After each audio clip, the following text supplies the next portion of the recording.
to modify the oil feed flange. While here, I may as well Cerakote my intake, which I've already got pre-blasted worth. And whilst we're also here, I'll show you a little fun project that we've got going on for a customer at the moment. Now, this is Carl's S2000. As you can see, it's got a pretty, well, will have a wide body kit on.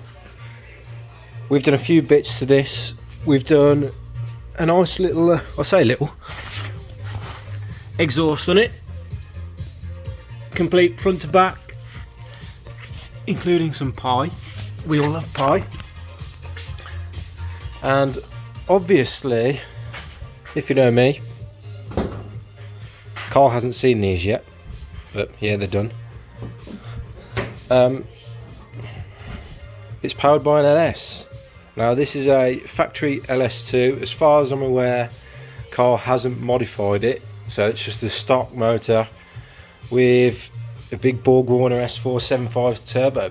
And we kind of were expecting this to be a bit of a handful, maybe even undrivable, but that's the fun part, isn't it? So all we've got left to do on this is put this screamers through the bonnet.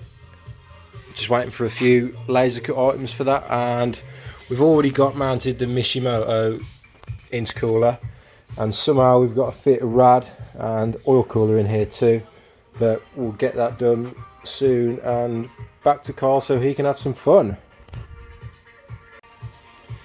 But as we're not here to play with this one, oh yeah, we've also got a Chevy pickup that we're doing a box in the frame on. It's actually parallelogrammed, let's say. So got to straighten it up. We're most of the way there. It's getting there. It's taken us a while. Big learning curve for us all that's involved in this. So boxing it in, putting a Mustang 2 front end on it, along with the obvious LS motor. I think Nick's got a 5.3 LM7 to go in this. So yeah, this should be a good pickup truck once it's done and complete. So let's get onto the Bridgeport and have some fun.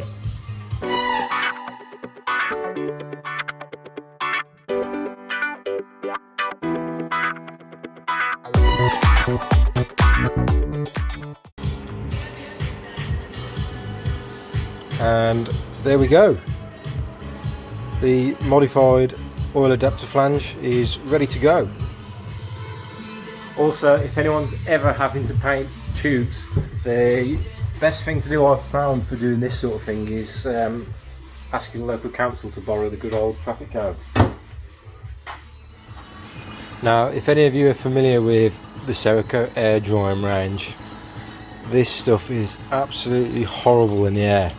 So respirators are a must with this stuff. But yeah, it's literally shake up for a bit, straight for a strainer, into the gun and onto the job, and job's a good one.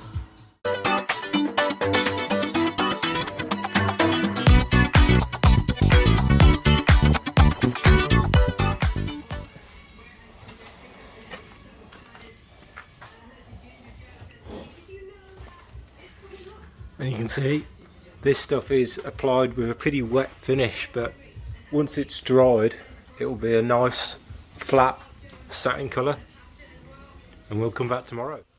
So it's been a few days now, we're back at the home garage, we've got the intake Cerakoted, and let's get some stuff bolted up.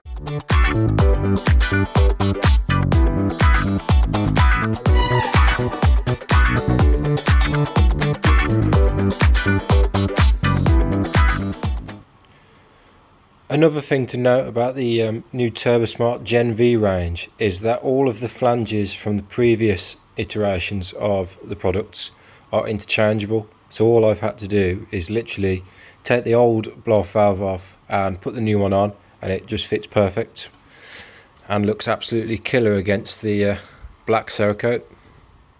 So we've come to a bit of a roadblock with the turbo install. We've got to a point where I probably need water lines putting on for the water cooling, because I'm not going to be able to access the fittings when they're on the actual vehicle because of how tight they are inside here. Getting a spanner onto there is probably going to be impossible, so I'm going to install the lines on here and then onto the truck once it's on.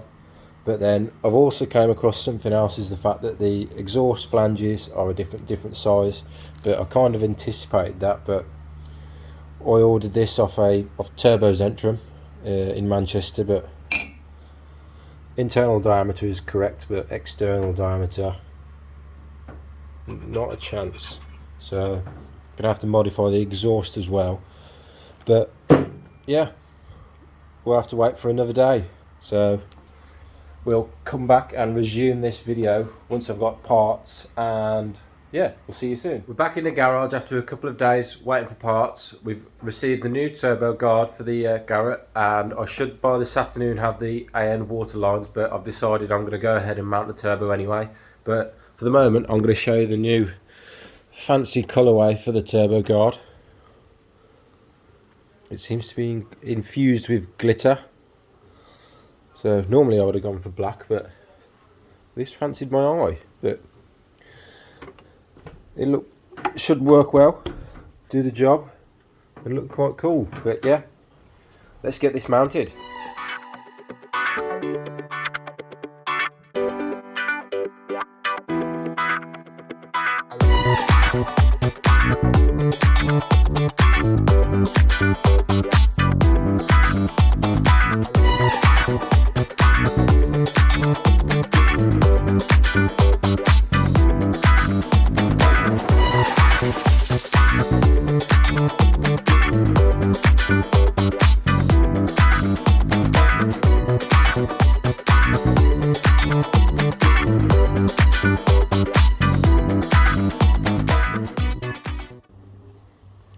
The turbo is now provisionally mounted with the oil feeds in, and oil return is now on as well.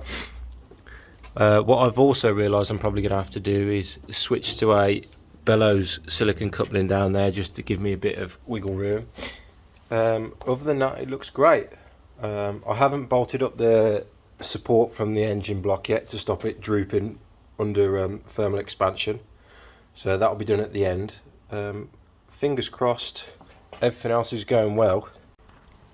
Now what do you think, Gibbs? Gibbs? Not bothered, are you, mate? No. Another thing that I haven't mentioned is the importance of heat management. So all these oil lines, oil feed lines, any of my electronic stuff that you've noticed is all protected with heat management stuff. So the next thing that will be put on here as well is a Funk Motorsport turbo blanket, and this is in their carbon finish with T4 flange application, and they are the best in the business. I cannot fault them, and we certainly can't stress enough that how important heat management is. Anything can be overlooked, so we've got my air lines all covered, my heater pipes covered, absolutely everything. And by everything, they even do mini jackets for wastegates. We've got little sensor protectors, and we will be doing a few bits of exhaust wrap. But yeah, it's all in the cause of safety really, because the amount of heat distribution in the engine bay will kill absolutely anything in its path. So it will be a good idea for anyone that's doing a turbo build, or even if you're naturally aspirated, to have some Funk products on there just for a bit of peace of mind. So the postman's been, he's dropped off my AN hoses, so we're ready to put all the water cooling on. But I think I'm going to end the video here now, because most people will know it's just a bit of pipe work, even though I've managed to figure out that we can now get the fittings on there no problem with some 90s. So yeah, if you've liked this video, any of the products involved in this build so far available on our web store. But yeah, don't forget to like and subscribe, and we'll see you next time.